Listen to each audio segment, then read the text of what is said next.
अभी आपने कहा कि कृष्ण नाम का लेके आपको कोई कष्ट नहीं मिलेगा, राइट?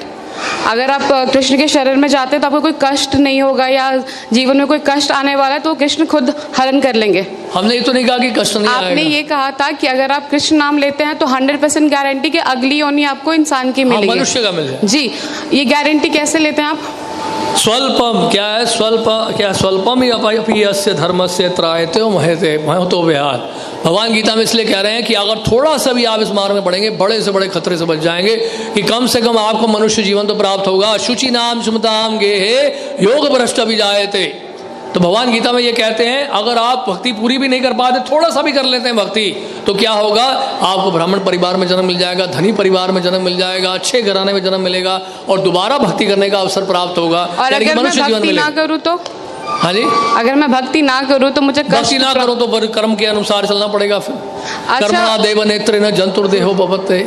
मेरे एक जानने वाले हैं, पिछले 10 साल से वो डिवोटी हैं यहीं के, ठीक है? अभी 6 महीने पहले उनकी फादर की डेथ हुई थी। ओके, तो ये कृष्ण भगवान ने ये जो कष्ट उनको दिया, क्यों दिया? वो तो 10 साल से इनके डिवोटी थे। हमने तो बोला ही नहीं कि आप कृष्ण भक्त बनते तो कष्ट नहीं आएगा, हमने नहीं कहा ये। कल के मैं क्लास में गई थी, नहीं, हमने नहीं कहा ये कि कृष्ण भक्ति अगर करेगा कोई कष्ट नहीं आएगा। उसको कष्ट आएगा, कष्ट करने की जो सहन करने की दृष्टि बदल जाएगी। जैसे कि एक व्यक्ति जो है सड़क पे जा रहा है और साथ रास्ते में बैरियर्स हैं, स्पीड ब्रेकर्स हैं, तो एक व्यक्ति ठेले में जा रहा है, दूसरा व्यक्ति मर्सिडीज में जा रहा है। तो मर्सिडीज में जा रहा है, वो भी उसी सड़क से जा रहा है, झटके उसको कम लगते हैं। कहने का मतलब यह है कि कष्ट जो है भक्तों के जीवन में भी आता है, सहन करने की शक्ति भगवान देते हैं। यानी कि जहां पे पांव कटना होता है वहां पे सुबह चुभती है केवल आपको। तो कष्ट तो आएगा ही आएगा। ऐसा कभी ना सोचें कि हम कृष्ण भक्ति में लग गए तो हमारे जीवन में कोई कष्ट नहीं आएगा। इनफैक्ट भक्त तो प्रार्थना करते हैं भगवान से कि हमें और कष्ट दीजिए। विपदा संता ता शाश्वत तत्र तत्र जगत गुरु भवद दर्शनम स्याद पुनर्भव दर्शनम। आप कुंती महारानी कह रही हैं, आप हमें और कष्ट दीजिए, और कष्ट दीजिए, और कष्ट दीजिए, क्योंकि आप अगर कष्ट देंगे तो आप ही का स्मरण करेंगे। अब आपका स्मरण करने का मतलब यह है दोबारा जन्म मृत्यु जरा व्याधि के संसार में दोबारा नहीं आना पड़ेगा।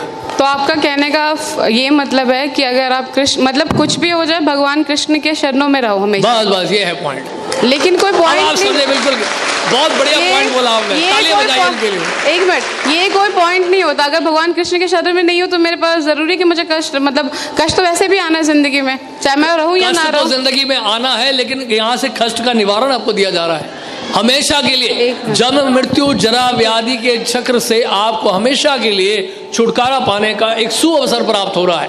भगवान की सेवा में लगे, एक जीवन आप कृष्ण की सेवा में दे दो, कृष्ण आपको वापस लेके चले जाएंगे। तो आपका कहने का मतलब है कि मैं कृष्ण के शरण में जाती हूँ तो अगले जन्म में मुझे इंसान क्या ही वो मिलेगा, इंसान का मिलेगा। और अगर अच्छी तरह से भक्ति करेंगे तो भगवान के धाम में भी जाएंगे। ये तो मरने के बाद किसने देखा है कि कौन कहाँ जा रहा है? हाँ जी, मरने के बाद कौन जानता है कि कौन कहाँ जा रहा है? हाँ, इस बात की गारंटी कौन लेता है? सामान्य लोग नहीं जानते हैं, लेकिन भक्त जानते हैं। यम यम वापि स्मरण भावम त्यजते अंते कलेवरम तम तम एवैते कौन्तेय सदा तद्भाव भाविता। अंत काल में जिसका भी आप स्मरण करेंगे उस तरह का शरीर आपको मिलेगा। भगवान गीता में कह रहे हैं। तो आपके भक्त जानते हैं कि मरने के बाद कौन कहाँ जा रहा है, राइट? हाँ, 100%। तो मैं उन भक्त से मिलना चाहती हूँ एक बार। जरूर मिलेगा, क्योंकि मुझे भी जानना है कि कैसे उनको पता चल रहा है कि मरने के बाद जा रहे हैं। उसके लिए आपको प्रोसेस अप्लाई करना पड़ेगा। जिस तरह से कोई आईआईटी के बारे में जानना चाहता है तो हम उसको क्या बोलेंगे, आईआईटी में पहले एडमिशन तो ले लो, आईआईटी में जो सिलेबस उसको तो फॉलो कर लो, वहाँ के प्रोसेस को तो फॉलो कर लो, वहाँ के रूल्स एंड रेगुलेशंस को फॉलो कर लो। इट्स अ काइंड ऑफ फोर्समेंट कि आप किसी को फोर्स कर रहे हैं कि जबरदस्ती आप जाइए। हम किसी को फोर्स नहीं कर रहे हैं, आपकी इच्छा पाइए, नहीं इच्छा मत आइए। यथा इच्छसी तथा गुरु, भगवान गीता में कहते हैं। भगवान क्या कहते हैं, किसी ने सुना तो नहीं है ना? भगवान कृष्ण गीता में 18वें अध्याय में कह रहे हैं। भगवान, एक मिनट, ये सिर्फ आपने बुक प्रिंटेड पढ़ा है, किसी ने पर्सनली सुना है भगवान को? पर्सनली किसी ने भी नहीं सुना है। जिस तरह से 2 + 2 4 आपने अपने टीचर से सुना, उन्होंने अपने टीचर से सुना, हमने अपने गुरुदेव से सुना। तो गुरुदेव, हमने प्रभुपाद से सुना। जैसा स्कूल में जाते हैं तो टीचर सिखा रहे हैं 2 + 2 4। गए थे सुनने कृष्ण भगवान से? अपने टीचर से अभी कभी आपने पूछा है स्कूल में अपने टीचर से, what is the proof that 2 + 2 is 4? What is the proof this is A this is B? Teacher ने कभी जवाब दिया ना, आपने पूछा ना कभी वो जवाब देंगे। बट ये तो अंधा ज्ञान हुआ ना फिर। हाँ, तो इसका मतलब जो स्कूल में पढ़ाया जा रहा है वो भी अंधा ज्ञान है। स्कूल की बात नहीं है, आपने कहा कि जो आपके गुरु ने बताया स्कूल आपने की वो बात चीज़ ही कर है, ली। क्योंकि ज्ञान तो ज्ञान है, वो भौतिक ज्ञान है, आध्यात्मिक ज्ञान है। भौतिक ज्ञान में आप विश्वास कैसे कर लिए कि 2 + 2 4 होता है? आप कैसे मान लिए ABCDEFGHIJ है?